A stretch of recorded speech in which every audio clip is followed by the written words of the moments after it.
That's for losers, man. I don't get involved in that stuff. But Angel Rashad Milligan rolling out. That's a good question. Brandon, Yeah, you want one quick question? we can't ask Rashad question. Hey, Rashad. Yo. Welcome back to the channel. My name is Rashad Milligan. As always, if you're new to the channel, this is the road to 5K subs. Without further ado, you see the title, you know what's going on. Our annual trip of the year, annual video of the year, man. We do this every single year. Like I said, it's one of my favorite times of the year, one of my favorite videos to do on this channel every single year. That's bringing on Akiem to talk about his women's basketball NCAA tournament bracket. Akiem, how are you feeling, sir? Hey!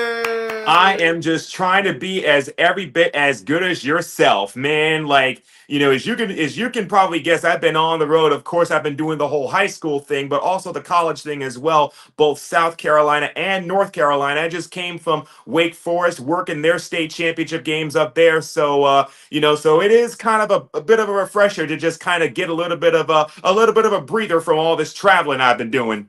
No. I understand. For sure. And like you say, you guys had state championships and everything like that recently and stuff. So, or right now, like around this time period of the year. So, I know it's a grind and stuff like that. But you're wearing it well, man. You're wearing it well. You don't look too tired. Came on here, Mm-hmm. Oh yeah, absolutely. I'll definitely always make time. It is what it is. You and me, we go way back. Yeah, for sure. I appreciate it, Keem. I appreciate the support every single year. Now let's get into it, man. Without further ado, I'm gonna pull up my bracket, which I filled out half sleep at 1 a.m. last night. But this time we'll have Keem go through his bracket. He already has his bracket pulled up. He's on his phone, not his laptop, so I'm sharing my bracket as a reference of which games are being played. So with that being said, UCLA, and then University of California, San Diego versus Southern. Who do you have there in that matchup? It didn't give me an option for the first four, but I know obviously I got UCLA in that in that game definitely. UCLA, one of the best teams in the country. Definitely a team to watch for sure throughout this tournament. Yeah, no, for sure. So do you have Southern winning or do you have San Diego winning? That's a good one. That's a good one. That's a good one. For some reason, when I filled up my bracket, it just went straight to that, to that first round. But I guess I'll go with UC San Diego just to go. Yeah, this is one of those things. HBCU teams usually perform well in the first four, like you saw tonight on the men's side with Alabama State winning. I know a couple years ago, A&T made a run in the tournament after winning in the first four. And last year, Grambling State for the men, they also won. For the women, on the women's side, Howard won a first four game, maybe in like 2023, I want to say it was. But other than that, HBCU teams haven't had the craziest success. Southern, they won the SWAC regular season and the post in the tournament championship and stuff like that over there. But their team, they don't really have a superstar. They don't really have one player that can kind of like carry them above, competition that might be a little tougher. And I think that's always key when you're looking at potential quote unquote upsets, if you will. And so right. I think in the absence of that, I would say Southern, great season, especially as a balanced attack, no superstar, great season. However, I'm going to go with San Diego as well. And if Southern wins and proves me wrong, hey, it is what it is. Right. And then, I also have UCLA, as you guys see there, in the 116, whoever wins the 16 first four game. Second game, Georgia Tech and Richmond. Yeah, I got Tech in that one. Those are, those 8-9 matchups obviously, can go, either way because they are indeed 8-9s. But yeah, that's one where I definitely have Georgia Tech going on and advance into that second round. Yeah, no, Keem, I think you were the one who told me about Tech. They had it rolling when they had it rolling late December, early January. Yeah, And, I believe so. They're a ranked team moving up, and they had that freshman from New York, right? I think just with all of that, they obviously kind of tailed off at the end of the regular season there. But Had a nice little presence in the ACC tournament before ultimately bowing out, and aka losing. But I think just from that they can win this game. Richmond, I believe, was a team that won their conference. They won the A10 tournament, so that's how they got in. I believe. I might be mistaken. I'm just kind of going off memory here because A10 might have been some. Hold on, let me see this now because now I'm gonna be thinking about it. A10 tournament, women's basketball. Give me a second. Sounds about right. Let me see who won this thing. Okay, A10. Oh, this is 2024. This is 2025. Let me see. Yeah, it's 2025. Okay, who won? 2025 championship bracket. It was George Mason. George Mason won. And I know that because George Mason is playing in Baton Rouge this weekend, and I was writing about it. That's how I knew about the A10 and everything like that. So Richmond got a large bid. I see what you mean. Did they? Hold on. I believe so, because they're in the same conference. Yes. They're in A10. Okay. Thank you, Keem. So they got a large bid. They didn't even win their tournament.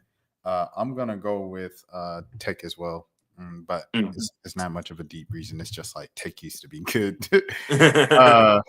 Ole Miss and Ball State. Yeah, Ole Miss. I mean, Ole Miss. I mean, Coach Yo has done it again down there at Ole Miss, and Ole Miss has been one of those teams that I've been following very closely here in the Carolinas, because one thing about it is that Coach Yo has really been able to really recruit well. Here in the Carolinas, there was I believe a couple of years ago from Greenville that committed there. The number one player from this past class 2025 here in South Carolina, Lauren Jacobs, she's going to be there next year at Ole Miss. So yeah, she definitely knows how to recruit, obviously. But yeah, that 5-12, I understand. Once again, 5-12s can be kind of big picks as far as upsets is concerned. But that's one where I got Ole Miss. I got Ole Miss taking it that one. Keem, I don't know if you see on the big screen, but we got Today is a New Day in the building. A frequent commenter, visitor on the channel that said they got Ball State, LOL. This is Today's a New Day. That's my dog. That's my dog in the channel. We go back and forth all the time. Anytime nice. Anytime Shout I out the Atlanta Dream or Ryan Howard, they always in the comments getting on me like, just stop talking about the Dream. Da, da, da, da, da, da. So, but that's my dog. That's my dog, though. Nice. What I want to say about Ole Miss. Ole Miss, like you said, recruiting in the Carolinas with Coach Yo. Obviously, Kennedy Todd Williams is the first thing I think of. Transfer from UNC and stuff like that. And she's one of the two best players. Her and Maddie. They kind of been holding it down for the last couple seasons over there in Oxford. And I just think they built a sustainable and respectable program. And so I definitely expect them to win the first game. Coach O wanted a 4 seed or higher, so she could host the first couple of games in Oxford, and that makes sense. But hey, maybe next year. Okay, speaking of the 4 seed here, we got Baylor and Grand Canyon. Who do you have, King? Oh, oh man, it's tough to pick against former Atlanta Dream head coach Nikki Collin, who's really done a really great job with that Baylor program. But like I said, this is one of those years where the competition in women's basketball, I think, is so spread out that I think if you're gonna pick upsets this year. And Grand Canyon 13/4. I got the Lopes beating Baylor this year. That's big. That's bold. I have a 413. Oh yeah. It's one of the more I guess popular 413 picks. And I know that 4 feels disrespected, as you can see on the other side of the bracket, and we're going to talk about that later. But yeah, man, I played it safe with this one. I'm going Baylor. Like you said, Nikki Collins built a good program over there in Texas and stuff like that. So I don't know, man. Or she sustained a great program, I think is a better word to say. Right. Florida State, George Mason. This is in Baton Rouge. Mm. Yeah, that's in Baton Rouge, but Florida State, Florida State has the potential to possibly make a deep run in this tournament. They got Tanaya Latson at Florida State. So that's so when I look at Florida State, I look at, how far can they go with Latson, and I would not be surprised if they made a deep run, because she's just that good. I got Florida State beating George Mason first round. Yeah, I'm with you, Keem, on Florida State. I was very hesitant, as you can see in the next round, not to get too ahead of ourselves, but I got LSU beating them in the second round. However, Florida State has a really good chance of winning that game. Anything you say with LSU is a flyer. Like, you don't know, because we just don't know how healthy they are. Like, or Right. specifically, we don't know how healthy Flage and Anissa Morrow are. Of course, they're going to play, because, Kim Mulkey said, you're going to play, you're going to come back for the tournament. But still walking around in boots the week of, a couple days before, it makes you feel a little nervous, because if you are playing at a 60%, a 70%, and you say you push through to win the first game, like, you're not going to be able to just push through each and every single round. Like, the fatigue is already going to catch up to you not being 100% as is from the jump.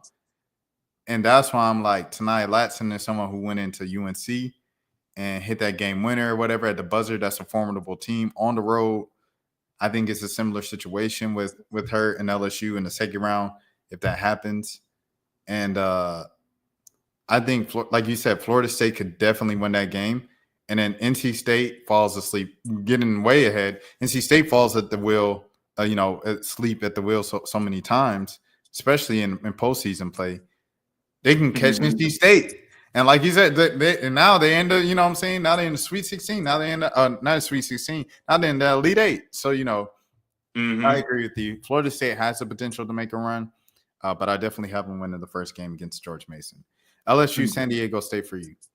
You're right. Everything that you just said about LSU, that's really the issue. LSU, when you look at that big three of Flage, Anissa, and Michaela, that's a team that has the potential to possibly maybe get to a Final Four. Maybe an Elite Eight, maybe a Final Four. They are just that good. The issue, obviously, like you said, is going to be, the health of that team and how they're going to be able to sustain it through a lot of those later rounds when they're going up against tougher opponents. So I like LSU against San Diego State, but, the health of, like I said, the health of that team and everything that's going on with them, it kind of makes me a little bit, skittish about them going into those later rounds of the tourney. No, 100%, 100%, Keem. And the next game, this is one of those ones that I was talking about immediately when it came out. Michigan State and Harvard. Exactly. What more can one say about Harmony Turner and the story? Just what she has, how she has really put that Harvard program on the map. And when I saw that, when I was, watching the bracket show, when I saw that, I'm thinking, okay, this is definitely a really good upset pick, and I'm going with it. I'm definitely believing the hype. I am definitely, on the hype train when it comes to Harvard. I got the Crimson beating the Spartans 10-7. Same over here, like you said, Keem. Harmony Turner, I think, coming off of that Ivy League tournament championship win, or tournament run, just period. They grinded out those last couple of games. They beat Princeton, a team that they struggled to beat in the regular season twice on 2 occasions, and they beat them in the semifinal, and then, kind of drug their way. And Harmony didn't have quite the game that she had the game before, because she literally put the team on her back with a program record 44 points, after previously setting a program record earlier with 42 points.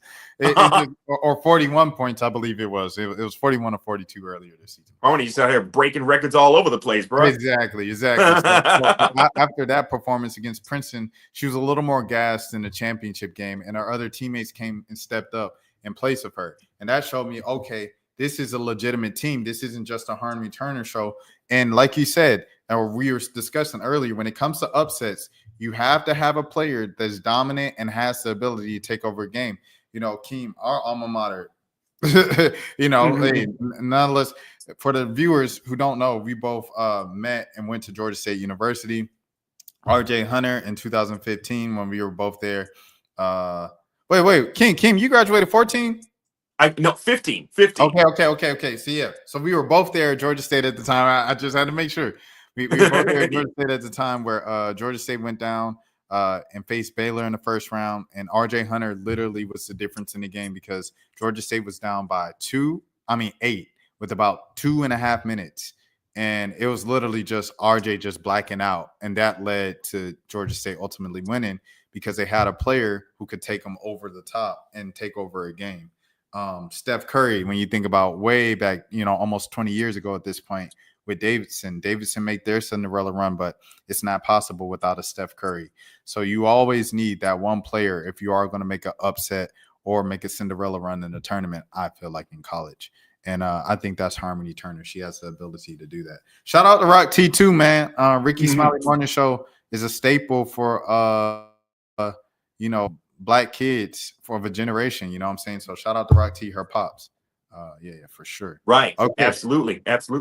Oh, Kimmy, is there anything you want to say about Rock T? I know you're a radio guy. Yeah, absolutely, for sure. Yeah, like you said, shout out to, Rock T, shout out to everybody, like you said, the whole Ricky Smiley Morning Show. I've been fans of them for, for years on years. So yeah, absolutely. Yeah, shout out Head Crack. I know he's no longer on the show. He's on his own show, the This Nation Show and stuff like that. But shout out Head Crack, Ricky Smiley Show alum. NC State and Vermont. NC State, Vermont. Once again, got to do a quick shout out to Vermont because another kid from the South Carolina area, Devin Yard. She won some state championships with Hilton Head Christian, and and is a freshman up at Vermont. So definitely got to give a shout out to her. But NC State, NC State, one of those teams that, when you think about it, if I remember correctly, they were in the Final Four last year, and is one of those teams that, when you think about it, should get to either the Elite Eight or the Final Four every single year. But especially with Wes Moore as their coach. But NC State, one of those teams that you just don't know how they're going to perform in some of those later rounds. We saw how they completely flamed out in that ACC tournament game against Duke. Interestingly enough, both Duke and NC State, both 2 seeds on opposite ends of the bracket. But in that first round game, I got NC State beating the Catamounts. 100%. I'm going the same way that you're going right there. I got NC State winning the first game, but like you said, they're one of those teams, like I mentioned earlier, they just can fall asleep behind a wheel at any moment. Rolling down to Regional 4, USC versus UNC Greensboro. No brainer for me on that one. I'm definitely going USC in that game going to the second round. I got USC too. They do make me nervous. Like that UCLA game made me nervous. It reminded me of Juju last year in USC, of like when Juju is not making shots, who makes shots. And it's like, it almost feels like nobody else is capable of making shots sometimes, which is crazy because Kennedy Smith has the ability, and so does Kiki Ariafin. Kiki Ariafin. Draft pick, by the way. Exactly. WNBA prospect. Exactly. They both have the ability to hit shots and everything like that. But it still feels like last year, when Juju doesn't have it, like the offense just looks, because there is no offense. It's literally just get the ball to Juju and go. But yeah, anyways, beyond the point. I got USC winning the first game. Cal, Mississippi State. Whew, another one of those 8-9s. I'm gonna go Mississippi State, getting the 9 over the 8 California. This was one that I was battling with because I haven't really followed Mississippi State too closely this season. I looked them up and they had double-digit losses this year, 11 losses. And I'm just like, I'm just not really sold on them. Shout out to Carter and everybody out there, but I'm just not sold on them. So I picked where am I at? I picked Cal. All right. Kansas State and Fairfield. Kansas State is one of those teams that is always Kansas State is one of those teams that somehow, some way, always winds up in either the top 15 or top 20 when you think about overall women's, college basketball rankings. They're always there. They may not necessarily be in that upper echelon, but they're kind of a rung below. So I like Kansas State getting the dub in that one. No, 100%. Ioka Lee, I believe she's out for the season. But I think the first round, they should be able to get it done and win. Kentucky Liberty, Georgia Amore show. Yep, you said it. You took the words right out of my mouth. The Georgia Amore show, absolutely. Kentucky going in as the 4 against Liberty, the 13. Give me the Wildcats. Give me the Wildcats in that one. Side note, Keem, why do you think Georgia Amore doesn't get the old jokes that Paige Beckers gets? Oh, that is a really good question. That is a really good question. It's interesting because I think it probably has a lot to do with I don't know. There's more attention obviously around UConn because I think they have more of a they have more of a legacy, I guess you could say, when you think about women's college basketball. So it's a situation where there's more eyes on a Paige Beckers more so than there would be on a Georgia Amore. Like if she was at say a South Carolina or maybe a UConn or one of those, or maybe even a Tennessee, then maybe maybe it would be different. But who knows? Absolutely. But you good point, man. And even Pau Powell, you mentioned South Carolina. Pau Powell played 3 years at Oregon and then 2 years at South Carolina. She's played just as long as Paige Beckers, but Paige is the only one that gets. Paige and Sedona Prince are the only ones that get the old jokes. And I understand the Sedona Prince thing is for things outside of basketball as well. But yeah. But the Paige stuff, it's kind of oh, okay, all right. You guys don't say this about the other players. I don't know. It's just something I think about. And they do have a lot of kids as well that have been using their COVID years. So, they've been playing 5 years. Exactly. Which is kind of led to all the old jokes. Like on the men's side, Auburn, their starting lineup is older than OKC Thunder's starting lineup. And so it's they better be number one. Their average age is 24. They're playing with NBA players. Yeah, they're older than the OKC Thunder. And they were probably slaughtered by the OKC Thunder. Anyways. Moving down to 6-11, Iowa versus Murray State. Iowa versus Murray State. That's another one of those. Of those games that I could potentially see an upset brewing. Iowa, obviously not the same Iowa without Caitlin Clark. Still have some really good players there for sure. But yeah, like I said, another one of those situations where I went pretty upset heavy. So I'm going with the 11 over the 6. I think Iowa's going to be one and done this year. That's a hot take. That's a hot take, Keem, for sure. Like you say, you went heavy on the upsets. Hannah Stalky averaged 13 and 8 this season. True. I do want to clip farm for a second. John Moran ain't walking out that door. Okay, anyways, I think we went viral. I'm gonna go Iowa. Moving on, Oklahoma and Florida Gulf Coast. The new coach, the first year coach down there at Florida Gulf Coast, led her team to an amazing regular year and a postseason conference tournament as well. And then Oklahoma, as we know, always a solid program and raking beers. So who do you have, Keem? Is it just me? Or does every single time, regardless of, every single time the last couple of years, whether it's the men's bracket or the women's bracket, and we see Florida Gulf Coast, we're automatically thinking they're going to pull off an upset. We're automatically thinking, because we know Florida Gulf Coast is going to be one of those 12, 13, 14 seeds. We're automatically thinking, okay, they're the upset. They're the upset. I'm not falling for that trap this year. I'm going Oklahoma. Shout out my man Tyler DeLuca. I'm going Oklahoma getting the dub over FGCU. Yeah, no, shout out to Tyler. I met him briefly in Atlanta last year. He seems like a cool dude. Yeah. The Florida Gulf Coast, thing. It's like because on the men's side, you obviously had Dunk City that put them on the map.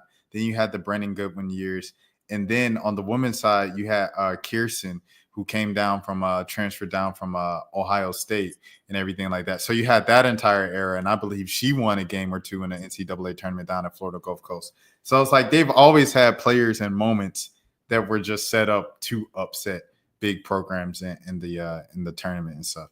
But I picked Oklahoma as well. Right. South Dakota State and Oklahoma State. I think you and me may very well be on the same page with this one. Once again, another 10-7, but another 10-7, but I'm going South Dakota State over Oklahoma State in that first round. Yeah, I think I just looked up South Dakota State's record, and they only lost 2 games or something, or they won 25 in a row. It was something crazy like that. It was a reason why I picked them. I don't know. Let me look them up right now real quick before we move on. South Dakota State women's basketball. Yeah, they are. Okay, hold on. They are 30-3. Oh yeah. And they won the Summit League championship by almost 20 points. They won by 16. So I don't know. I just think they dominated. And then you got to look for teams like that those mid-majors that dominate their leagues. You can't just, they're a mid-major.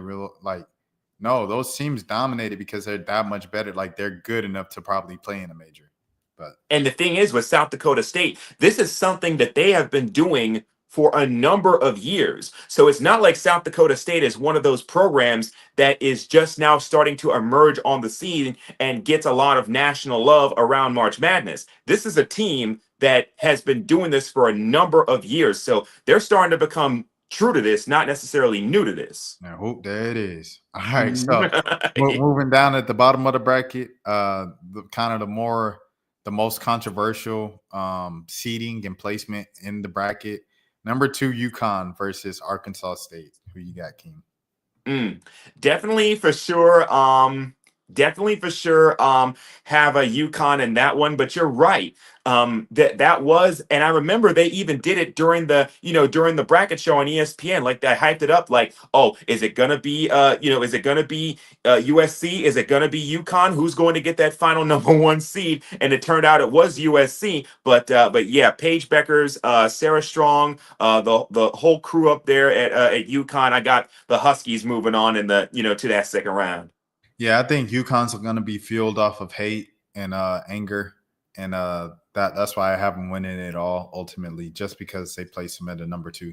I think they took that personally. You look at the interview with Elle Duncan that the Big Three did of Sarah Strong, AZ Fudd, and Paige Beckers today, and they were all pretty stoic. And Paige gave the PR trained answers, and that's amazing from Paige as a college student and things like that. I know you went to the UConn University of Media.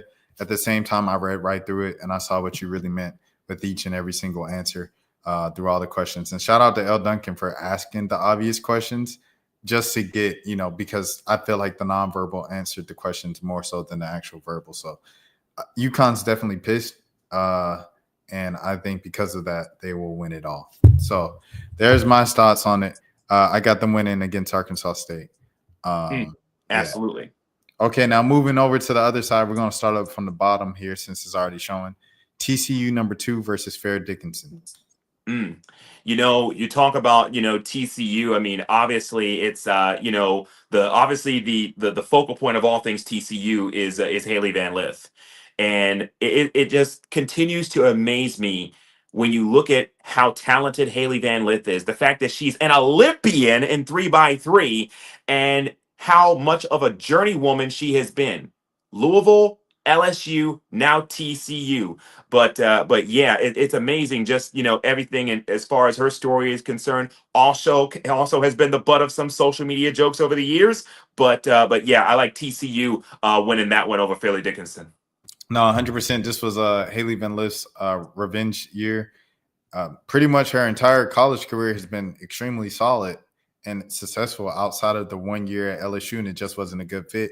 Kim Mulkey had her trying to play point guard. That's not her position. She had her bringing up the ball instead of the most shots that she was making at Louisville were kind of catch and shoot. She had time to kind of get her momentum into her jump shot. And when, that versus bring the ball up and pull up, it was just a different type of thing. In the spots that she was getting the ball to catch and shoot, it wasn't the same thing, So it just threw her off, all of those things. We got a comment from Carlos here. I'm going to put on the big screen. Salute, gentlemen. Hey, my luck is so bad. I will always lose my early whole side of my bracket. Hey, Carlos, you should not feel bad about your bracket this year. I'm going to let you know because nobody knows what's going to happen. It was literally, if the number one spot ain't teach you nothing about this season in women's college basketball, nobody knows what's about to happen. Nobody. This ain't like last year where so many folks were picking South Carolina because they were looking to run the table and go wire to wire unbeaten. Everybody's taking an L this year. So, yeah. And South Carolina took an L at home by like 20, 30 points. The UConn of all teams. Yeah. That was insane. That in South Carolina does not lose at home. So it's been one of those type of years. Notre Dame finally goes up to number one. They lose right when they get it. So it's been one of those type of years. Speaking of Haley Van Lift's journey, Louisville versus Nebraska. And I got Louisville beating Nebraska, which means that I think that, and once again, great minds are definitely thinking alike here. That means second round revenge game, Louisville versus TCU. Hey, I think Haley Van, if I'm not mistaken, Haley Van Lith, LSU, they faced Louisville, right? In the tournament, or am I making this up? I might be making it up. I think so. I gotta go back and look that up when I get the chance. Okay. But yeah, that'll definitely be something. This man Carlos, you gotta chill, brother. You gotta chill. Anyways, we're gonna get to the women's basketball is usually straight. I see 3 to 4 one seeds in the Final Four, and I see some major sides on the men's side, in my opinion. On the men's side, I can't even tell you, brother. I ain't been watching enough men's basketball this year to tell you. All I know is Auburn is 24. They're number one. Alabama's had a good year too. And I know the entire SEC made the tournament except for LSU. So that's all I know about the tournament this year on the men's side. And you haven't even been watching for future Atlanta Hawk Cooper Flag? No, I haven't. I have not been watching. I ain't been watching Cooper Flag. And I've seen 2 or 3 games of Cooper Flag this year, dude. That's it. I watched them against Notre Dame because it was a Saturday, and I was just at the crib, and I think I just seen highlights. Other than that, I just seen that one game. I ain't gonna hold you. I just seen that one game of Cooper Flag. I've been watching the men's game. I see what you mean. I saw one of the Alabama Auburn games though. That was the weekend of All-Star weekend, the same weekend that UConn and South Carolina played. I watched that. But other than that, I haven't been watching. I know North Carolina isn't good anymore, and they still made the tournament somehow, some way. So, West Virginia folks are really upset about that one. Yeah. So that's literally all I know about the men's side this year. And shout out to my guy, one of my babies, Josh Hubbard. One of the kids that I covered in high school, whatever. He's the leading scorer and kind of star over there in Mississippi State in Starkville. So he's another one. Carlos said, let me tell you, you don't want to sleep on some of those lower seeds. That's why so many dang 7 to 10 and 8 to 9 matchups are so hard to pick. Yeah, last year, was it last year, the DJ Burns year? Yeah, it was, because it happened the same time around Bossman D'Lo having the hottest records. And people was like, Bossman D'Lo's bringing back the traditional power forward, and DJ Burns had his entire phenomenon at the same time. McNeese State, I know that they're pretty dominant or whatever in the mid-major side of things. So McNeese State might win a game. I don't know. Probably not, but that's as limited as my men's basketball knowledge is for this year. Same, pretty much. All right, cool. But anyways, let's get back to it. Notre Dame and SF Austin. Notre Dame and Stephen F. Austin. Stephen F. Austin, another one of those mid-major programs that seems to appear, every single year in the tournament, has great regular seasons. But there is no way I'm going against Olivia Miles, Hannah Hidalgo, and then on top of everything else, like what you were saying earlier about UConn, I think the same applies to Notre Dame, because I can only imagine Notre Dame was probably going into Selection Sunday thinking, okay, there's no way we are getting anything lower than a 2 seed, and then they see their seeding by the selection committee and they end up with a 3 seed. I think Notre Dame is ticked off. I feel like they feel disrespected, and I feel like they're going to translate that into a long run, a deep run in the tournament. Should have won more games. They They should have put y'all as the won number more one games. team in the country. And what y'all do, y'all lost. And then y'all lost again. And then y'all got to the ACC tournament and then lost again. I don't want to hear no complaining from Notre Dame. Y'all had y'all 1 seed lock. Y'all had y'all 2 seed looking good lock. And y'all kept losing. LSU, same thing. But LSU did that on purpose. They shut down Flau'jae. And then Anissa gets hurt. Anissa might be able to come back, but they're like, you know what? We're going to shut you down for the rest of the SEC tournament, Anissa. And they just lose out, and they lose. They lost about 2-3 games at the end of the regular season, and in the SEC tournament, they lost again. Like, it's like, so they get a 3. It just is what it is. You know what I'm saying? So it's like, yeah. I say all that to say Notre Dame don't need to be crying about nothing, feeling disrespect. Now, UConn, they need to be feeling the way. Because they ain't lose all them games, especially at the end. And I do feel like, see, I'm one of them people that's like, timing matters to me. Y'all be, oh, that ain't fair. Hey, you get hot at the right time, I'm going to reward you. It is what it is. It's like all-star voting. You get right at the hot time, I'm going to make you an all-star. It just is what it is. Carlos said the SEC is going to own the men's bracket, in my opinion. And Notre Dame is his sleeper pick for the women's side. Salute to Carlos. I agree with that take. Or I could see that take. I could see that take for sure. Okay, all right, hold on. Let me move on up now. Michigan versus who is this? ISU. Is that Indiana State and Princeton? I think I think so. Let me see. Princeton first 4. Iowa State. Yeah, Iowa State. Oh, I said Indiana State. Dang, Oh wow. that changed my whole. Hold on now. Hold up. Are we gonna do I might swerve in that corner? Whoa. Hold on tight, because I'll do again. Well, hey, I want to do it, Keem. I might do it live on air, but I'll let you go first. Who you gonna pick? Regardless of who, I'm still gonna go with Michigan, but I don't know. I'm more interested to see what you got. What you got here, man? All right, salute to Princeton for making the tournament. I got Audie Crooks winning that first 4 game. All right, here we go. Iowa State, Michigan. I might swerve in that corner. Whoa. Hold on tight, because I tweak in this and let that thing go. I got Audie Crooks and Iowa State headed to the second round, or be technically for them the third round. But I got it happening because, like I said, we got an upset up in there. When it comes to upsets in college basketball in the NCAA tournament, it comes down to, do you have a player that can take over the game, be the best player on the floor? Audie Crooks is definitely that. If you know, you know.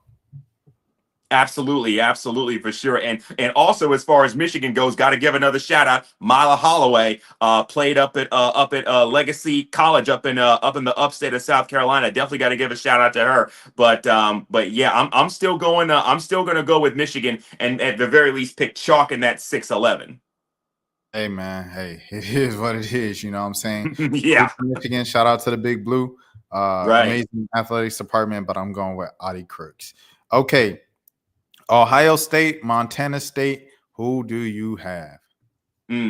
Yeah, Ohio State is one of those programs that appears in the tournament every single year as one of those top 4 seeds, and somehow, some way, they're always sending folks to the W.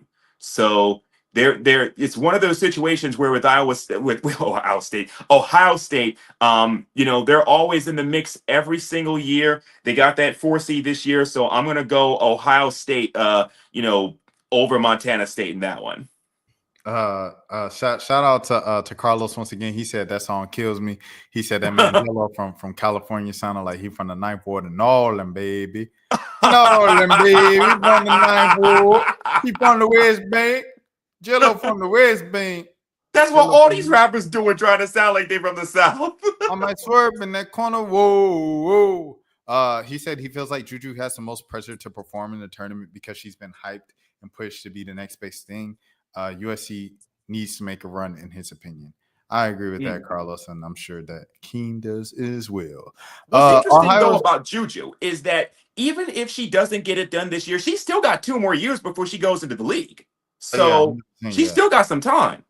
And Kennedy Smith's a freshman. The only person going is Kiki. Yeah, well, obviously the big, but that big, bro. Y'all know how I feel about her. Like the defense is great, the rebounding good, but the offense just be. Oh, it almost makes me cry watching her. I ain't gonna lie on it. But Carlos said, "Wody, Wody, I got the gun, boy. I got the door. Okay, let me stop now. I gotta go outside." Ohio State, man, that's another team that be falling asleep behind the wall. I mean, behind the wheel. McMahon flicking off the fans. That's the most viral moment of the night. And then she airballed a free throw in the tournament. Are y'all serious in that? That's y'all best player, McMahon. Yeah, exactly. She's looked at as a draft pick.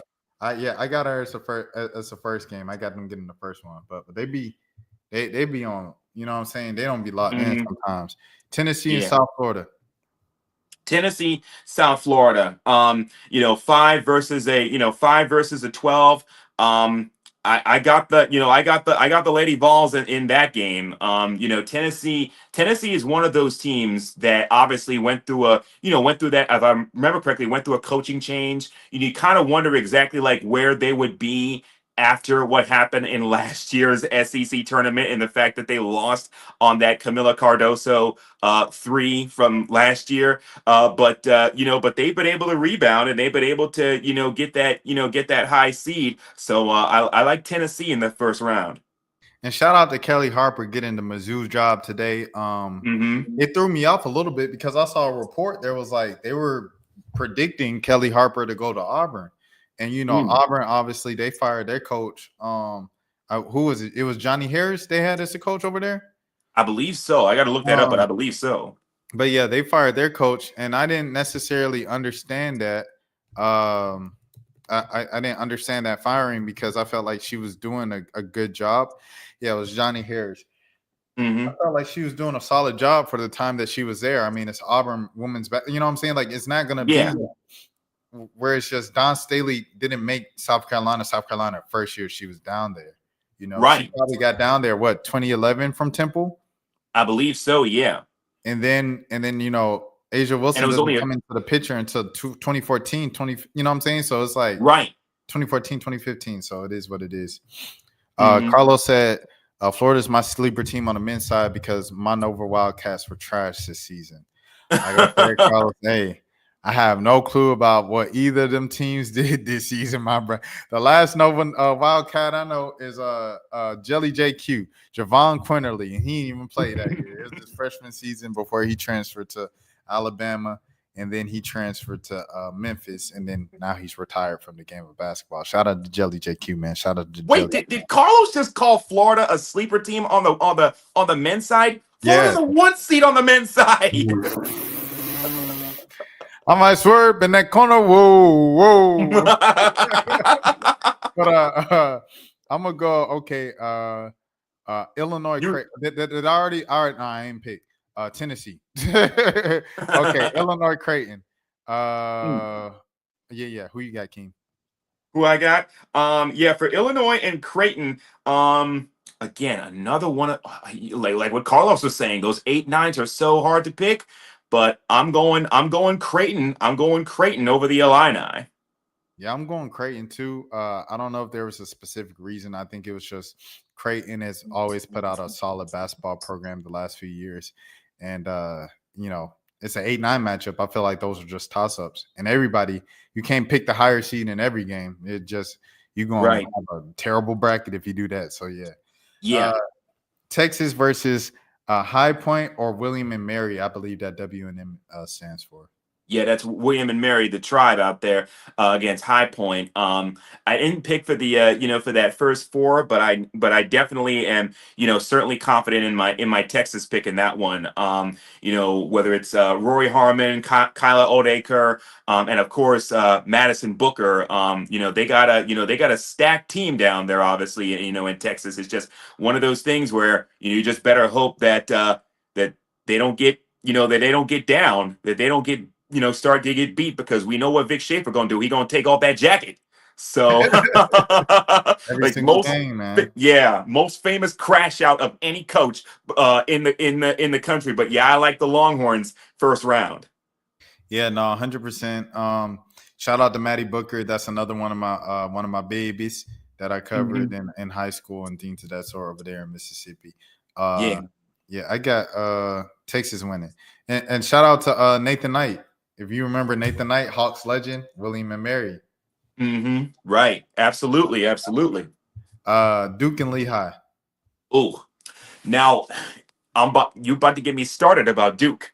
Now, see, like I said, I was telling somebody earlier, I've had the opportunity to actually watch this team in person at Cameron Indoor.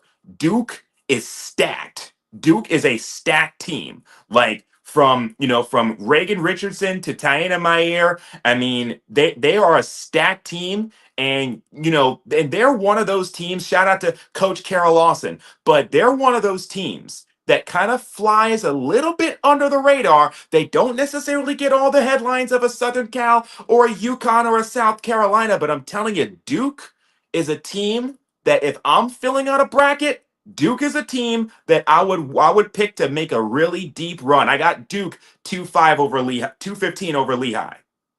I'm with you, Keem, and the reason why I picked them to make a run isn't because of like I've just been watching them all season, like you said, with you watching them at Cameron Indoor and stuff like that. It's literally because of the teams they beat in the ACC tournament, Including NC State. Exactly. I don't think that it should be slept on. They beat NC State and Notre Dame back to back. I don't think that should be looked over and just kind of glossed over. That is something that you should look like, whoa. Kara Lawson, as you mentioned, has done an amazing job down there. Shout out to Fournier, the freshman sensation. I remember when she was coming out of high school, she was a big deal online and stuff like that. So, yeah. Carlos, he replied to your Florida comment. He said, "I believe Florida is a sleeper team because they're not getting the respect as a 1 seed as opposed to those other 1 seeds in that aspect compared to those other." So he said the same thing 3 times at the end. But he was just saying he feels like they're not getting that respect. I think that they're not necessarily getting the respect because Duke on the men's side, they're getting the most headlines because of Cooper, and I think Houston is also another one of those teams that's getting a lot of headlines because when you think about it, Houston on the men's side is the new Gonzaga, where they have all these great years, but they just can't win the big one. So I see exactly what you mean, but yeah, but you're right. My knowledge on Florida men's basketball is kind of limited. All I know is that Joakim Noah, Florida legend from '06, and of course your boy Al Horford, also a Florida legend. So, well, Corey Brewer, I don't know if you knew this, King. Corey Brewer is an assistant coach with the Pelicans. Oh wow, really? Yeah, I think one of my favorite parts of going to NBA games now, like as an older person or like older in a young sense, is like just looking at who are the random former NBA veterans that are on the coaching staff. Oh wow! And now, like, because you'll just be looking and you'll be like Leandro Barbosa is like the assistant in Sacramento. Like, it's just like random players, and I'm like, dang, I didn't even know you were coaching. Like, Caron Butler's been a coach for a few years. I think he's been with Miami for the past few years and stuff like that. Carlos, he was bringing up also North Carolina whooping San Diego State right now. He said it's looking like Eagles versus Chiefs. Oh my gosh! But if we go back to the topic at hand, where were we? Duke? No. Where were we? I think we were at Duke, Lehigh, and then next after that is Vandy, Oregon. Okay, Vandy, Oregon. Obviously, the freshman sensation, Michaela Blake, and then Oregon, Deja Kelly. Who you got, man? Because of the Deja Kelly factor, that is, that it was really tempting for me to pick that 10 over that 7. But like you said, Michaela Blake at Vanderbilt has been so much of the centerpiece of that program. I like Vandy beating Oregon in that one. Yeah, she's been scoring like 50 points, 53 points. Like she scored 50 like twice this year, bro. Like it's crazy. Like she going crazy over there. I haven't watched her play yet, but I'm just looking at the numbers every single time she has a big night. I'm like, I can't believe it. I think she hit a game winner one game, or no, I might just be just mixing her in with all the game winners and stuff like that. But I mean, all the 50-point games. But right, yeah, I got her over Oregon. I think this is a sad ending of Deja Kelly's college career. Such a storied career over there at UNC. Really kind of was the face of UNC women's basketball for this era. Kind of like you can argue the biggest UNC women's basketball star since Ivory Latta. And so salute to Deja Kelly and a great college career. Best of luck to her in the pros. Whether that's overseas or unrivaled or Athletes Unlimited. Yeah, that was the league I was trying to think of. Best of luck to her moving forward and stuff like that. And then I know she's been preparing to do some broadcasts and she's been calling some games as well on the side the past couple of years. So and she got some NIL stuff, if I remember correctly, going on too. So I feel like Deja Kelly's going to be set. Yeah, she's been one of the top NIL girlies for sure the past few years. Absolutely. Fan of the channel too. She was on the channel a couple years ago. So Deja Kelly. Right. But it's over. One and done. Deja Kelly is one and done. But respect. Speaking of Deja Kelly, UNC versus Oregon State. And UNC, Oregon State, 3 versus a 14, and I'm going Tar Heels. I'm going Tar Heels over Oregon State. To get the win in that first round. Yeah. I got you right there as well. Tar Heels over the Beavers. And yeah, man. Carlos said, go back to Carlos. He said, to be honest, I haven't been able to watch much women's basketball. I've seen some teams, but as far as the bracket, I'm going bubblegum in the dish. I'm picking up the team. I stopped the song going.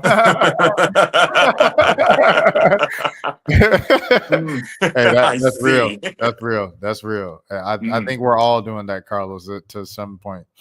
Just about watching tape. Yeah. West Virginia and Columbia and Washington. First of all, salute to Columbia for making the tournament. Heartbreaker right there in the Ivy League championship game. I was so glad to see them make it because I was like, their season shouldn't end like that. The ball just bounced out at the buzzer to continue and give them a shot at overtime. It bounced out. So it's good to see him get at large bid. But yes, Keem, who do you have in this matchup? Who do I have? I got West Virginia in that one. And at the very least, I feel like the women, West Virginia getting the win will definitely make up for the fact that they, feel so hurt about what happened on the men's side when they feel like they got snubbed over for North Carolina. So, I got West Virginia getting the win over, over either Columbia or Washington. Yeah, no, 100%. I'm with you right there. Once again, I'm big on superstars. JJ Quinterly, amazing college career. I think she's going to be able to carry them to at least one tournament win this year. So I got JJ Quinterly and West Virginia winning that game. And now here we go. You ready, team? Let's do it. 4-13. Let's do it. This the one now. This the one. Let's do it. DMV matchup. So it's not like Maryland is asleep on Norfolk State. They know what Norfolk State is about. They know they're not a typical HBCU team because they got Diamond. Everybody know Diamond from the days when she was playing the big P4 basketball and hooping in. Everybody remember Diamond from Team USA. Everybody remember Diamond from – so it's like – and they know what Diamond's been doing the last couple years down there at Norfolk State, really turning up HBCUs in the MEAC. Shout out to Michael Vick as well. So yeah, Maryland's aware, but it's like you can be aware and still get popped in the mouth. That You you can be can. aware and still get popped in the mouth. So with that being said, Keem, who you going with?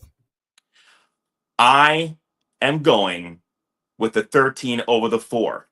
And see, the thing is, I know, Maryland is one of those programs. Maryland is one of those programs. Shout out Brenda Fries. Maryland is one of those programs that, in some way, shape, or form, is always in the conversation. But Diamond Johnson is a special player. I mean, and I feel like sometimes we throw that word special around a little bit too much.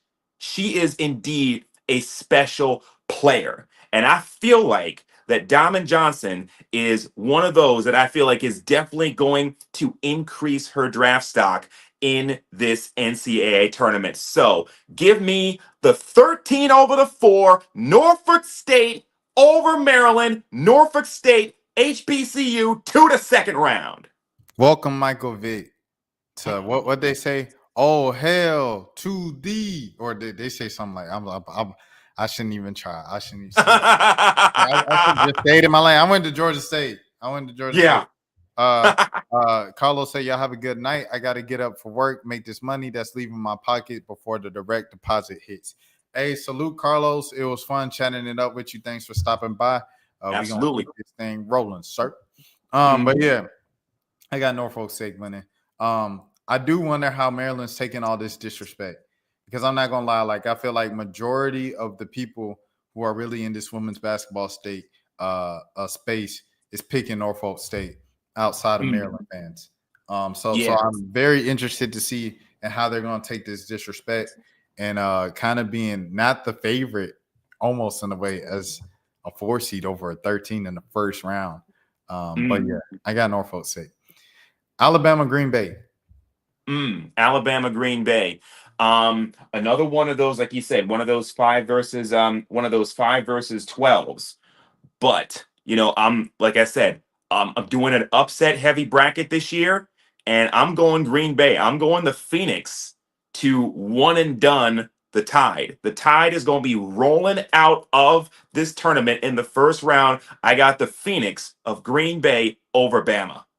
Well, that one surprises me because Bama they just pushed LSU to the limit in overtime and stuff like that a couple weeks ago. Like, that's a very quality team, and I got them making a little run. But if you got Green Bay winning, man, I can imagine you got Norfolk State probably beating Green Bay in the next round. But we'll get to that. We'll get to that. They don't love you, like, wait. But anyways, I'm gonna go. I'm gonna go Bama. I'm gonna go Bama that one. All right, Indiana, Utah. Indiana, Utah. If I remember correctly, if I look at my bracket and I look at these 8 9s, I think I may have all of the 9 seeds beating the 8 seeds. Eight's not a very popular number on my bracket, the way the way I had it set up. So I'm keeping it going, and I'm going Indiana over Utah. Pretty much the same here, Keem. I got Indiana over Utah. This was literally for no reason. It was just like Indiana's a basketball state and like a story program. That's literally done. Like, it wasn't some well thought out reason. And then of course South Carolina versus Tennessee. What was it? Tennessee Tech. Tennessee Tech, yeah. All right. Right. I don't even have to ask that question, but I'll ask Tennessee Tech and South Carolina. Who you got, King? This was a lot of thought for about maybe 2 seconds. Yeah, definitely South Carolina. They're at home. But one thing I will say about South Carolina is, remember all that politicking that Dawn Staley was doing about why South Carolina didn't get the overall number one and why UCLA got the number one overall? Like Dawn, it's one of those situations where those losses to UCLA and UConn did indeed happen. Now, I will say it looks like that South Carolina has been playing their best basketball as of late, and they proved that in the SEC tournament. But as far as I'm concerned, like, I think the thing with South Carolina, though, and why I think they could very well be a pick to win it all, is because of the travel.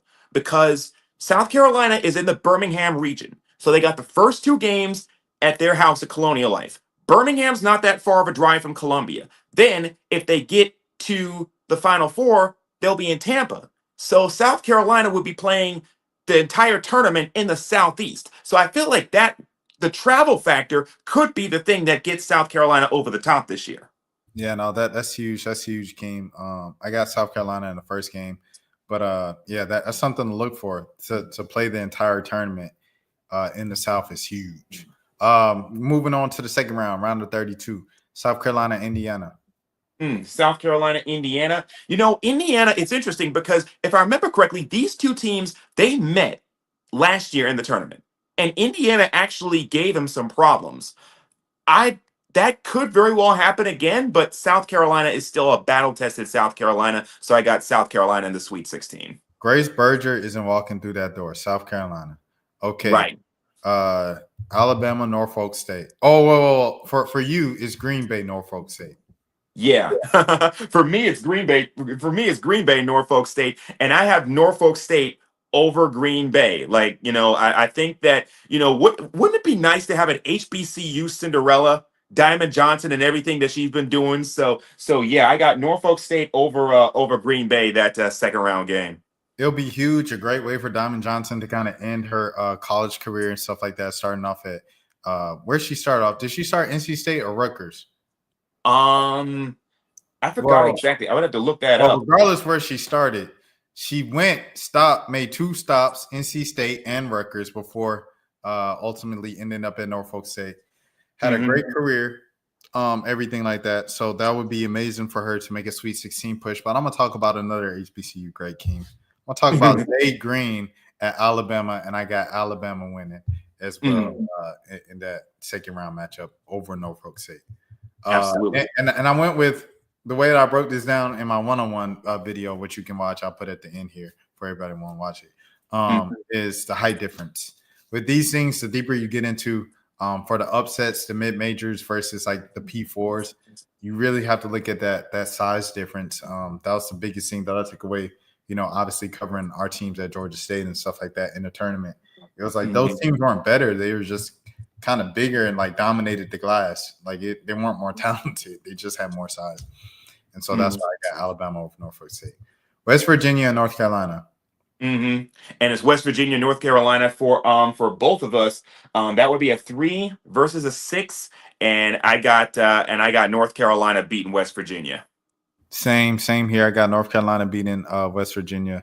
Shout out to JJ Quinterly, great career. I'm not sure if she's a senior. It feels like she's a senior. I feel like I've heard of her for the last few years. Yeah. Duke and Vanderbilt. Setting up a Sweet 16 matchup with Duke, North Carolina is just too hard to pass up. I'm going Duke over Vandy to set up that 2 versus 3. Yeah, Vandy bright future with Michaela Blake being a freshman, Yeah. but I got Duke, the overall team that has it going. I got them right there. Harvard, NC State. Yeah, absolutely. So Harvard, NC State. I know NC State made it last year all the way to the Final Four, but there's just a little bit, cover your eyes and ears if you're Ari Chambers and you're listening to this, or you're watching this. But I got Harvard, another Cinderella. Like I said, Harmony Turner. I mean, she's another one of those special players. So I think I got Harvard in that, second round, pulling the upset over NC State. No, 100%. Shout out to Ari Chambers, man. The NCAA tournament is so important. But I got NC State winning. I got NC State winning.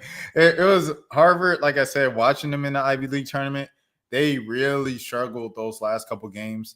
And I know like the Princeton game was like a team that had their number, but they kind of dragged their feet or whatever against Columbia too in a championship game. I'm like, if you're barely beating teams like that against a team like an NC State, I kind of see them beating them. So yeah, I picked. That's the end of Harmony Turner's run. I hope she gets drafted, whether it be in the second round, the third round, and I hope she has the opportunity to compete for a roster in the W. And we need roster expansion. We have league expansion. The next step is obviously roster expansion to 15 players. I think, if you have roster expansion, you're not worried about a Harmony Turner making a team. You're not worried about a Deja Kelly making a team. You're not worried about a Haley Van Lith making the team. Mhm. Those kids are kind of shoo-ins, but that's a whole nother discussion for another day. And they could do that with the CBA. We'll see what happens with that. Yeah, hopefully, shout out to Angel Reese, shout out to Dejanay Carrington, really bringing that to the forefront in mainstream media discussion, even if it was something that Angel Reese felt like was misconstrued. It's something that brought that to everybody's attention that this was going on in the W right now. So Right. LSU, Florida State. LSU, Florida State. Again, it's difficult to pick against Tanaya Latson, but but also I just think that LSU, once again, like we was saying earlier, the whole conversation with LSU is going to be how healthy they are, and I still do think that LSU. I mean, LSU is LSU, and LSU is a Kim Mulkey team. So I hate to do this to you, Tanaya, but I got LSU going to the Sweet 16. Yeah, you think about that SEC tournament game semifinal against Texas. They still were competing with Texas without Anissa and without Flage. So I think if they can just get 50% of Anissa and 60% of Flage, and Michaela Williams can be like she feels like playing basketball that night because sometimes she'd be, where's Michaela Williams? And sometimes she'd be like, oh, this is the best player in the country. Like it's almost kind of like Lay over there in South Carolina, but Yeah. I'm gonna go with LSU there because it's one of those things. If you pick against LSU and you got tonight lasting for the upset to give Florida State a run, LSU just shows that they're okay. Like they're like you haven't like we're still the LSU that you know us for, and then they make a run, and then you're gonna feel really stupid if you pick Florida State in that second round. So I got LSU, man. Okay. Right. Ole Miss and Baylor. You have Ole Miss and Grand Canyon, I believe, here. And I think that we could very well be on the same page with this one. So yeah, I had Ole Miss Grand Canyon, but I don't want to pick too many Cinderellas. So I'm going with Ole Miss, the 5, going to the Sweet 16, beating Grand Canyon. Yeah, I got Ole Miss going here. Like I said, Maddie Scott and Kennedy Todd Williams, just too much experience there. Yeah. UCLA and Georgia Tech. UCLA, Georgia Tech. Once again, I got the Bruins in that one. I got UCLA. Once again, just all the talent that is on that team. Shout out to Coach Corey Close. I got UCLA going to the Sweet 16 against Ole Miss. I'm with you right there, Akeem. Georgia Tech just kind of fizzles out like they did at the end of the regular season. I think they do the same thing against UCLA. And UCLA is like they're dialed in. Like you saw them in that championship game, conference championship, of just like they were tired of losing to Juju. Yeah. They were like dialed. I never seen Kiki Rice that dialed in a big game. And same with Lauren Betts. Like that's the team that always like they were good and talented enough, but they never could get over the hump in a big game. And I felt like they've done that a couple times this year with the what conference are they in now? The Big Ten and the Big Ten conference, the Big Ten conference and the championship and the tournament, and then they did that earlier this season with South Carolina. So it's like they're starting to show up in those big games and stuff. I still can't get over UCLA and USC in a Big Ten conference championship. Yeah. In Indiana, they're playing the championship game in Indiana. It's like so stupid. Yeah, so stupid. Wow. And it's now P4 instead of P5. Yeah, I can't get over that. Not at all. Incredible. Speaking of the West Coast, Coast, we got USC versus Cal. Right here for you, you got USC and Mississippi State. Yeah, absolutely. And I think SC is gonna, I think USC is going to continue their run. So yeah, I got Juju and Kiki in the Sweet 16. Yeah, same here. I still got USC going. Shout out to Dominique Davis, bro. She had amazing vlogs on our YouTube channel all season long, providing like behind the scenes content of the USC women's basketball team. Towards the end of the year, she kind of influenced Kennedy Smith to get into vlogging and start vlogging the team stuff. And that's where the Juju Watkins, I hate UCLA, bro, clip went viral and stuff from Kennedy Smith's vlogs. But that started from Dominique.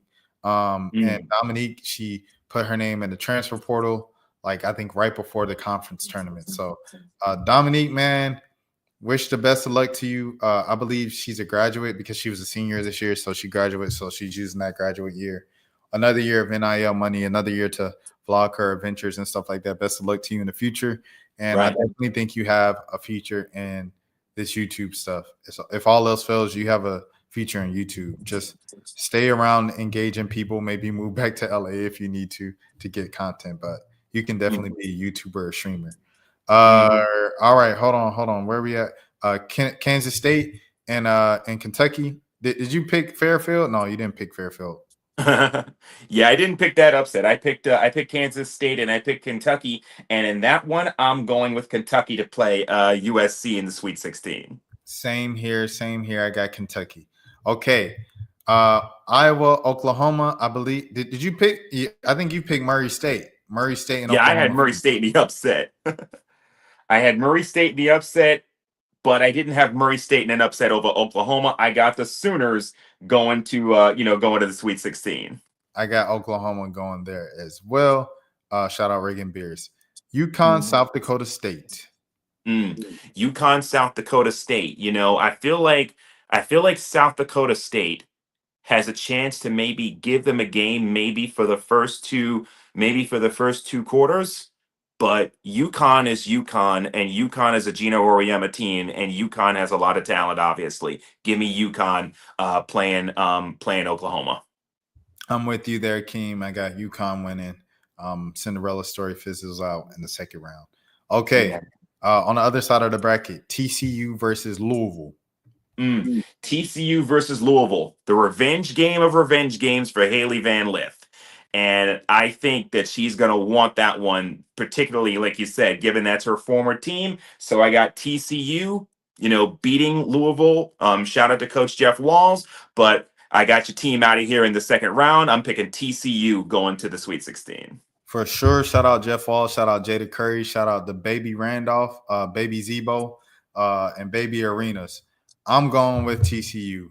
Too much firepower. Don't forget Angel McCautry. Angel McCautry. Hey, and AD Durr. And exactly. Both former Atlanta Dream. And there, but I'm gonna go with TCU there. Okay, Notre Dame, and for me, I had Iowa State. For you, you had Michigan. Yeah, absolutely. This is like I've been saying. This is one of those. This is one of those years that I feel like Notre Dame is. Like you said, you were saying earlier about why Notre Dame shouldn't be complaining about being a 3. I think that they're still steamed about being a 3. So I got Notre Dame beating Michigan. I got in my newly changed bracket of Iowa State here. I got Notre Dame beating Iowa State. Shout out Audie Crickso. I might swerve in that corner. Whoa. All right. Tennessee and Ohio State. And it was Tennessee, Ohio State for both of us. One player I really got a shout out for Tennessee is Talasia Cooper. She originally, again another Palmetto State kid, played at East Clarendon. Originally played at South Carolina, but just couldn't find the right fit. Has really found a good footing with with Tennessee. So I got Tennessee beating Ohio State. Shout out to Talasia for sure. I believe I reacted to her high school tape. But yeah. I'm gonna go with Tennessee right there as well. Texas Creighton. That's again one of those. That is another one of those games that I could imagine in some brackets. Some people are probably very tempted to pick Creighton. I'm not that tempted. I'm going Texas. This is definitely like a year that you could look at Texas. You don't know what you're gonna get from Texas. True. I think Exactly. After the first round, the only guaranteed win for Texas and a lot of these teams, I would say pretty much every team, after the first round, there's no more guarantees. Right. And, so yeah, but I got and Texas. The 2 times they played South Carolina are proof positive of that. Exactly.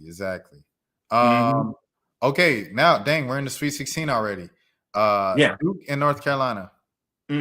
Duke and North Carolina. I'm on the. I'm definitely on that Duke hype train. Absolutely, but absolutely. So I got Duke. I got Duke over North Carolina. I got Duke as well. Moving on to the Elite 8. South Carolina versus For me, it was Alabama. For you, it's Norfolk State. And I know that would be a game that would certainly mean a lot to, to Dawn Staley, because Dawn Staley absolutely loves, one thing about Dawn Staley, she definitely loves putting on HBCUs. Like, she definitely will give HBCUs their shine. So definitely shout out to her. But yeah, South Carolina, I got them, ending that Cinderella story. I got them beating Norfolk State. Yeah, Don Staley loves paying HBCU teams to beat him by 80 points and then saying Black Pride afterwards. True. But I got South Carolina there over Alabama. Shout out Zay Green, amazing college career. Zay Green, Sedona Prince, been in college 20 years. So salute to both of them. But especially Zay Green, she stayed down. She went through a lot of kind of just like crazy narratives and stuff on her and stuff like that throughout her career. Stayed down through the HBCU grind. Started off at Tennessee. McDonald's All-American coming out of high school. Covered her in Atlanta when she was there 2018. That was the year with Zion and RJ Barrett on the men's side. And on the women's side, it was Shakira Austin as well. And Kirsten Williams and stuff like that. Kristen Williams. So, you know what I'm saying? So, that's a long time ago. Shakira Austin been in the league for a couple years now. She's no longer a rookie. And obviously on the men's side, Zion, Cam Reddish, and RJ, they've had like their entire kind of run of stuff in the league. RJ's been on a couple teams. Cam's been on like 8 teams. Trey Jones been on a couple teams himself. So, just those things. Bowles been on a couple teams. He was also in that. Right. So, yeah. Salute to Zay Green. Amazing college career. But I got you losing to South Carolina in the Sweet 16. UCLA, Ole Miss. This is an upset that a lot of people are picking for UCLA. Who you got, Keem? Yeah, it's an upset that lots of folks are going with. I'm not one of those folks. I'm still a pretty big believer in UCLA. I mean, like I said, they're playing with a lot of confidence after getting those, big wins earlier in the season. Like you said, South Carolina, USC, I got UCLA beating Ole Miss. No, 100%. And I think a lot of the hesitation and the picks for the upset comes from UCLA just getting frozen out in the Elite 8, Sweet 16 the past couple of years, the Kiki Rice, Lauren Betts era. Last year, Flage going stupid on Kiki Rice in the Elite 8 and carrying LSU to the next round and stuff like that. Or what was that? That was the Sweet 16. Yeah, because they lost in the Elite 8 to Iowa. Right. Yeah. But Flage went stupid. That's just the time that UCLA just freezes up for some reason. That Sweet 16 Elite 8. But I think this year it might be different. This is one of those things where you're like, I don't know. It may be, but they're going up against history. You're like you said, but yeah, talent. When they got enough talent like UCLA does, they're like I said, they're playing confident. And adding Janiah Barker this year, so it's not just Lauren Betts and Kiki Rice. They got Janiah Barker in the mix as well. Marietta's very own Janiah Barker. Janiah Barker from Marietta? I thought she is. Well, I know she went to Mount Verde, so I don't know where she's actually from. So with those prep school kids, you don't know where they're like actually from. Hold on, let me see. Because now I'm like, hold on, I might have to do a whole thing for. She was born in Marietta. Is she from Marietta though? If she from Marietta, is she from? Hey, come on now, don't tell me. Hey, I ain't gonna lie, it might get a little different now. No. She went to high school in Tampa before transferring to Mount Verde.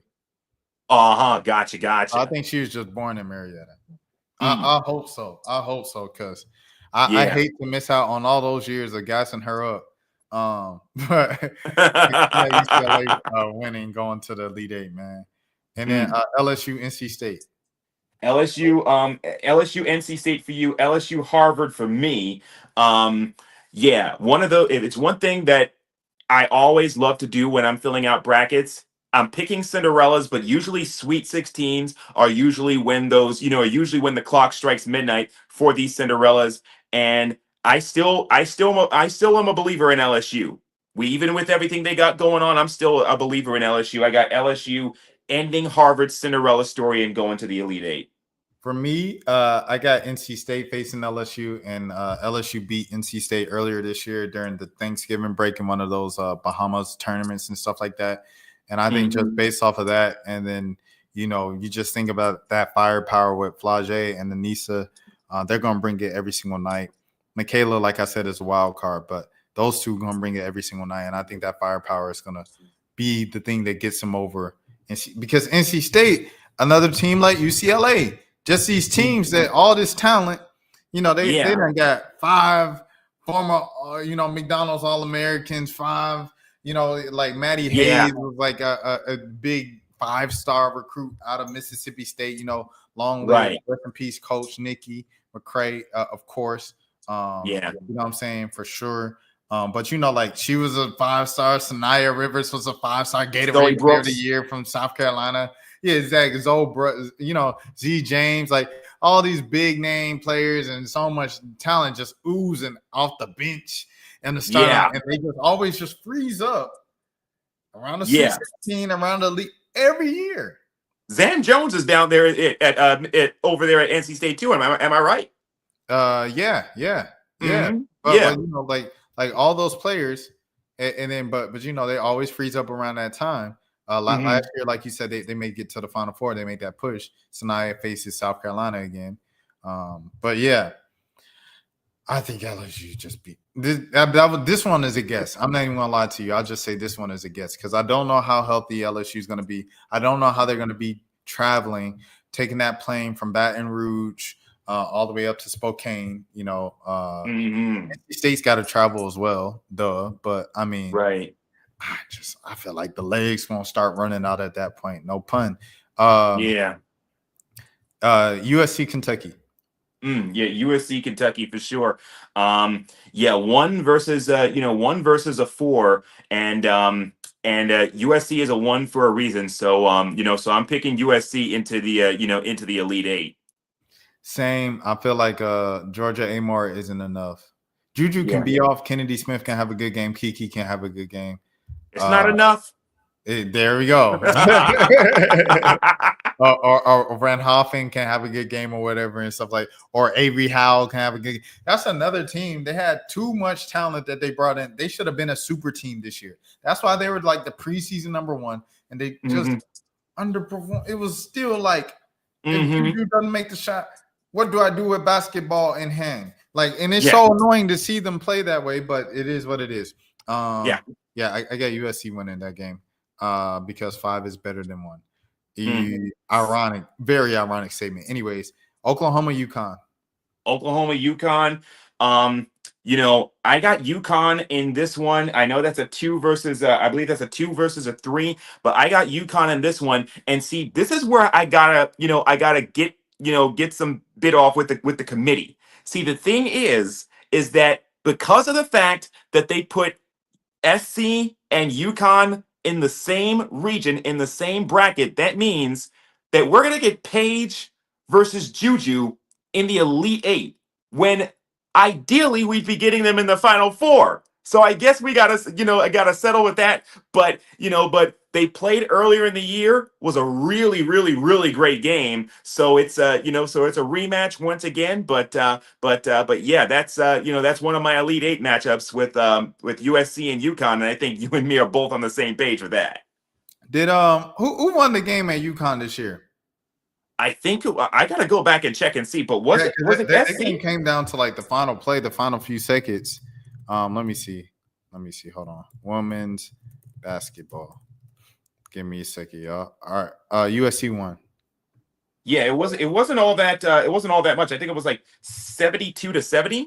Yeah, it was 72-70. Juju had 25, 6 and 5. Paige had 22, 3 and 2. Sarah Strong, she was the real star of that game for UConn. She had 22 and 13 and 5. Yeah, Paige was almost kind of like non-existent, to be honest. And AZ was coming back from a knee injury here. Right. She only played 8 minutes. Yeah. I remember that game now, just looking at the stat sheet. Yeah, absolutely. Yeah. That's what happened there. So they beat him before, and they beat him in UConn's house. Still, I think UConn's going to be fueled from losing. Oh, wait, hold on. Wait. King, you got me jumping the whole thing. I got UConn beating Oklahoma. All right, okay. Did we do Notre Dame TCU? I don't think we did. Okay. Notre Dame TCU and Texas Tennessee will be our last two ones, and then we'll get to the Elite Eight. Absolutely. So in that one, as far as Notre Dame TCU, like I've been saying earlier, I just think that Notre Dame is one of those teams that I feel like is gonna go on one of those runs, and I got Notre Dame the 3 over TCU the 2. And this is another one of those games, Keem, a rematch from a Thanksgiving week, matchup where Notre Dame was up by 18, 20 points. Hannah Hidalgo and Olivia Miles going behind the back, behind the head, no look, high-fiving each other, throwing off the glass. And then Donna Prince block. Haley Van Lift, 3. They kicking it out. The other girls can shoot threes. Right. They coming back. Before you know it, 8-point game, 7-point game. TCU takes the lead. So Donna Prince had a monster game. They had a great comeback. And TCU ended up winning that game over the break, Thanksgiving break. However, I think Notre Dame remembers that. And if they're as mad as you say they are about being a 3 seed, I think they're mad about that as well. And they're going to take that personally and come out on top and not take their foot off the gas this time. I got Notre Dame winning. And now for the final one of Sweet 16, Texas and Tennessee. Texas and Tennessee. I sort of have as I said earlier, I do have somewhat of a soft spot for Tennessee because of Talasia, but Texas. I mean, Texas is just too talented. We know exactly how good they are. We obviously, just everything that they've done this year. So I got Texas to the Elite Eight. The only team better than Texas and the SEC, hands down, I think it's South Carolina. So True. With that being said, I got Texas beating Tennessee. Okay. And Texas beat South Carolina earlier in the season, even though it was only by 4 points. Yeah. All right. Moving to the Elite Eight now. South Carolina and Duke. South Carolina and Duke. As I said earlier, I think Duke is a team that can give South Carolina a scare. There have been a few teams that have been giving South Carolina a scare this year, and a couple of them were even able to get wins over South Carolina. I think Duke can give them a game, but I'm not so sure if I can give them the win. Because like I said, South Carolina, they're battle tested. They're battle tested in these big games, and they know how to win in March. I got South Carolina to the Final Four. It's a well-oiled machine. Raven Johnson's a leader, everything like that. A lot of people make jokes about her stats, and I feel like if you make jokes about the stats all the time, it's kind of just like you just don't watch the games. Very Raven much Johnson's a winner. They weren't making stats last year when she was that Caitlin stopper in the Natty. There it is. So I think with all of that, I got South Carolina winning that. UCLA, LSU. Ooh, yeah, absolutely. We've been talking, this entire show about the cloud over LSU just being their healthiness. And I think it's probably going to be a situation where it catches up to LSU in the Elite Eight. I got UCLA going to the Final Four. And this is a rematch. Like I said, last year, Flage skated over the team. She went off, had probably the best tournament offensive game of her career in the tournament, last year against UCLA. It's kind of like her breakout moment of like, this is the Flage that I was used to seeing at Sprayberry in high school offensively when it came to scoring and being aggressive because freshman year, she kind of just played in her role. She was SEC Freshman of the Year, but Kim Mulkey had her in a more reserved role with Alexis Morris and Angel Reese at the forefront. And last year, it was kind of like, okay, we're going to start putting the keys in Flage's hands because Angel isn't going to be here next year. And Flage's just done a great job of that this season. For a second there, it looked like she was going to go to the league this year, but she's holding off for another year to, be in college. And shout out Chris Hilton Jr. as well. Yeah, absolutely, absolutely. The love of her life. He's gonna go to the league after next season. He's a junior as well, so I think they're gonna run it back one more year up there in Baton Rouge and stuff like that. But besides that, like you said, legs, bro, travel is gonna weigh on them. Last year they beat UCLA, but they also had Angel Reese, next to Anissa Morrow. Now it's just Anissa Morrow. Is that enough for Lauren Betts? I think, as we've seen in that Big Ten championship game, when Lauren Betts wants to be the best player on the court, she can. And I think Lauren Betts will be the difference in this game. That's why I have UCLA beating LSU. Okay. Now to the bottom half of the Elite Eight. These are two heaters. We got USC and UConn. USC and UConn, and I was saying a little bit earlier about that one. Definitely going to be a marquee matchup, obviously, with Paige and Juju. And I know it's tempting because to pick UConn because you want to see Paige get one championship before she's the #1 overall draft pick into the league. But sorry, Paige, I got USC. I mean, SC already beat them earlier, even though that was with only a returning AZ FUD. But I see a big game for Juju. I see a big game for Kiki. I got SC beating UConn. I got UConn winning, man. UConn winning big three. Gotcha. My big three versus your 2.5. Hey, shout out to Kennedy Smith, man. That wasn't no slight to Kennedy Smith. I'm just entertainment, man. I respect Kennedy Smith. She's gonna have a great career. She's only a freshman. I got UConn. Notre Dame and Texas. Notre Dame and Texas. You made a good point, man, a little bit earlier about how we don't know what Texas team that we're going to get. We don't know always what we're going to see out of Harmon and out of Booker and out of Oldacre. But one thing I think, like I said, we know on a game-by-game basis, for the most part, what we'll get out of Hidalgo and Miles. I got Notre Dame, Coach Nail Ivy, Notre Dame to the Final Four. Shout out to Notre Dame, man. I guess I picked Notre Dame too. I don't even remember picking them. I guess I just did it because the same reason I just told you. I got Notre Dame. I got the dogs winning, man. All right. Final Four in Tampa. Shout out to David Shealy, Deacon David Shealy. And, yes, sir. So we got UCLA and UConn. UCLA, UConn for you. UCLA, USC. USC for me. So yeah, absolutely. I mean, they've had UCLA and USA, they've had a couple of barn burners this year, and SC got the better of them the first time. UCLA got the better of them in the Big Ten championship. So we got the rubber match, and I like USC. I like USC over UCLA this time in Tampa. I think if that's the matchup, I got USC as well. And then if it's UConn, UCLA, I got UConn again because at this point, like UConn they just still mad they #2. Yeah. And then now the other side, South Carolina and Notre Dame. South Carolina and Notre Dame for both of us, and and that too is going to be a marquee matchup, obviously. Because you got big name players obviously on both teams. But South Carolina is still South Carolina, and they know how to pull out these wins. So I like South Carolina over Notre Dame. And shout out to Sonia Citron as well. I believe this is the end of her career. She's a senior, so I believe so, and on a lot of draft boards too.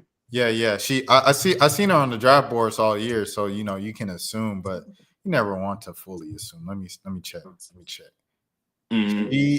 She's a senior. Dang, time flies. But she never transferred.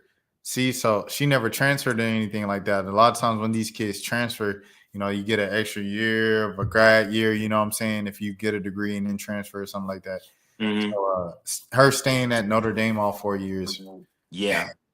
I remember her. These redshirt years and these COVID years are something else. Yeah, I remember her as a baby, man. But shout out to Sonia Citron, amazing college career. With that being said, it's over.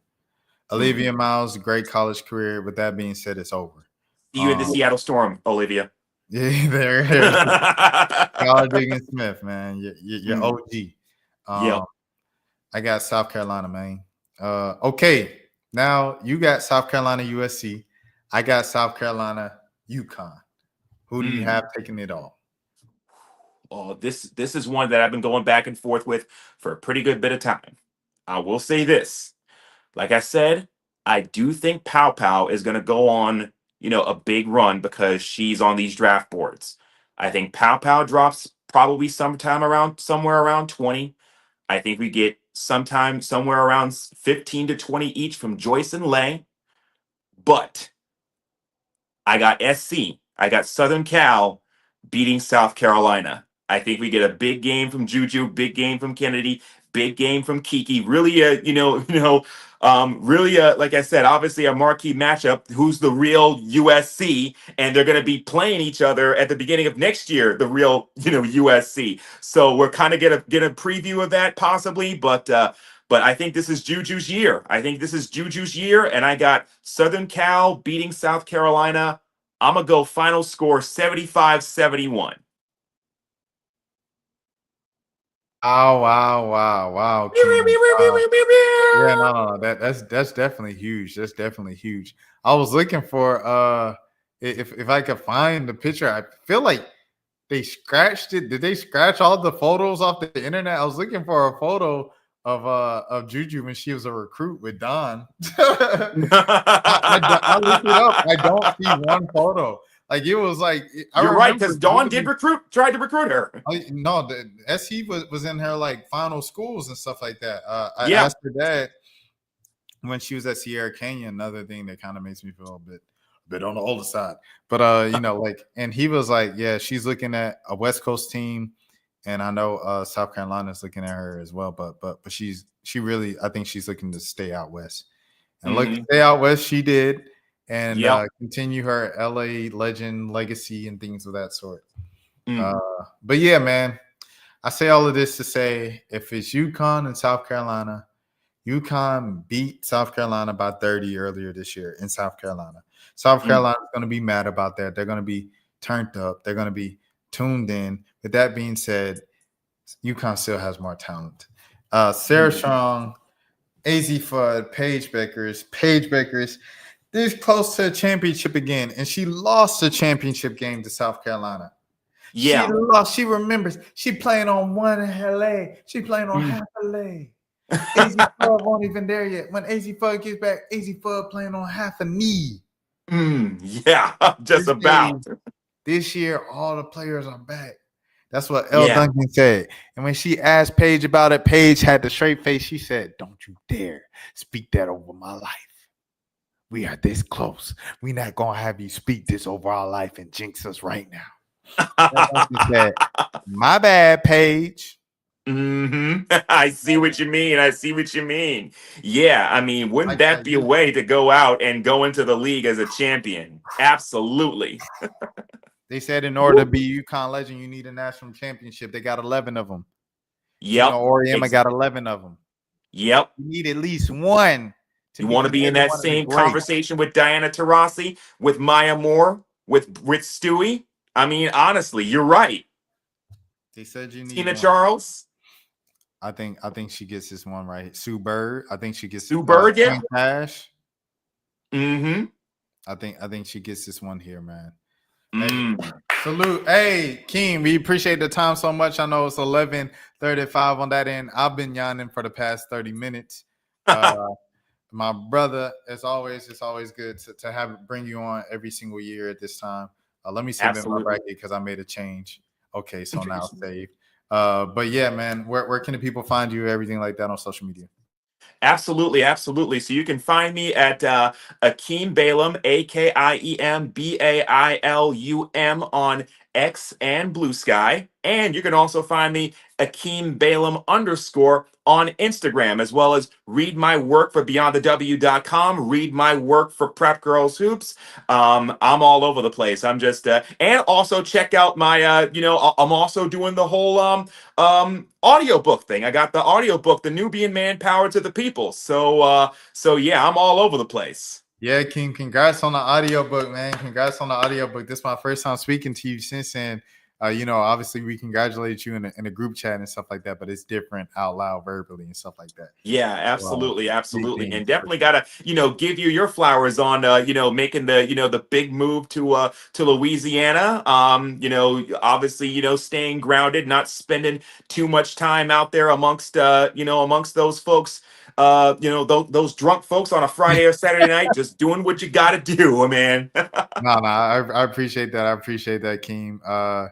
Yeah, man. Hey, it is what it is, bro. But all Yeah. right, everybody. Until next time, as always, I'm Rashad Milligan. This is the road to 5K subs. This is Akiem Bailum. He comes on every single year to do this with me, and I appreciate his time. Until next time, y'all enjoy the basketball. We had some good games on the men's side already in the NIT and the first four.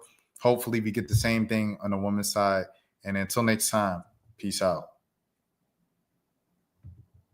That's for losers, man. I don't get involved in that stuff, but. Enjoy Rashad Milligan rolling out. Good question. We can't ask Rashad a question. Hey, Rashad.